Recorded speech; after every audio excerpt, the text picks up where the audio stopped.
I'm Euan and this is my D2 Unit 8. Firstly, how did I adapt during the event? I was the official scorekeeper, so all I had to do was randomise and keep track of the scores and see who was playing who.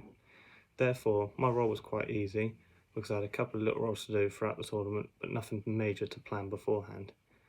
I adapted by helping the chief organisers by giving these ideas of what they could do and how we could work around the ideas to make sure the tournament ran smoothly. Next, how did I use different types of assessment methods to review my contribution? Firstly, I used formative assessment methods.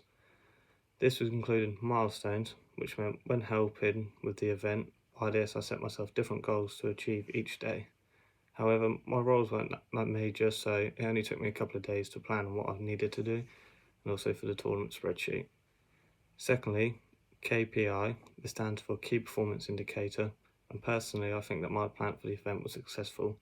This is important for the official scorekeeper as we get names mixed up, but people put people through who may have been knocked out, and this could cause confusion for everyone.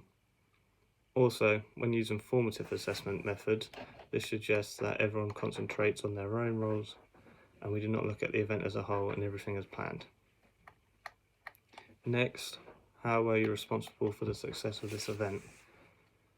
When planning the event, I used summative assessment methods. The level of success of my role as official scorekeeper was successful because everything went to plan and there was no confusion to see who was playing who at what time. This means that my planning worked well and it was simple and effective, meaning that everyone knew who to play and what time. Secondly, when using this method, we looked at the bigger picture because this was after the event, which means we had all the evidence of the event and how everything went during the tournament. Also, this meant that we had participants' feedback of what they thought of the tournament. So in one of the photos after this, you can see that someone thought that the tournament worked really well, and Jack, mate, said that he thought it was good and how we done it. Also, what would I do differently? If I was to run a tournament again with a group, then personally I would like to run a tournament for both Xbox and PS4, because this means we'll be able to get more people and raise more money for charity.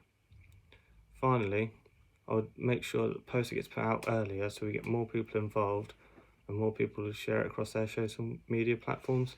This just gives us more participants and more money to be raised.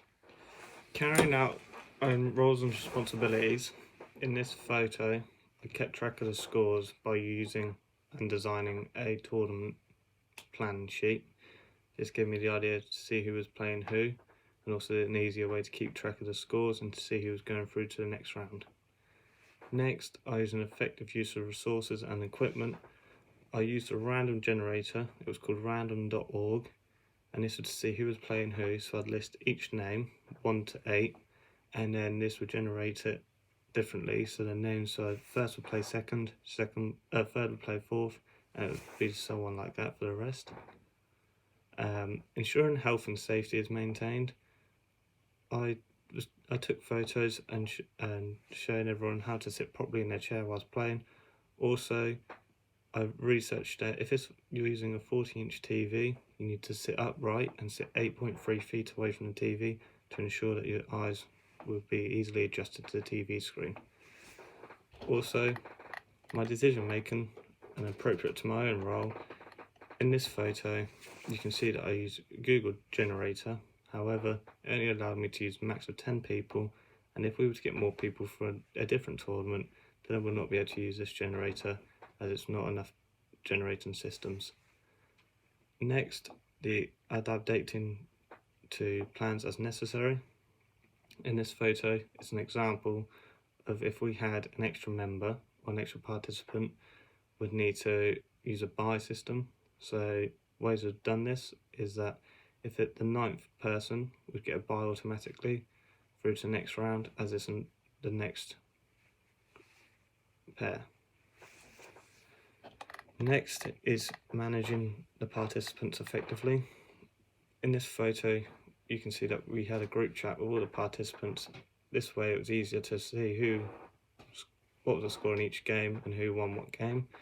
Also, it saves confusion, so we didn't have to have messages everywhere on different platforms, and it just gave us that time to let everyone know what was happening at that time. How we communicated effectively, again, it's the same photo. We used Snapchat group chat just to make sure that everyone knew what was next, who was playing who, and what was going on.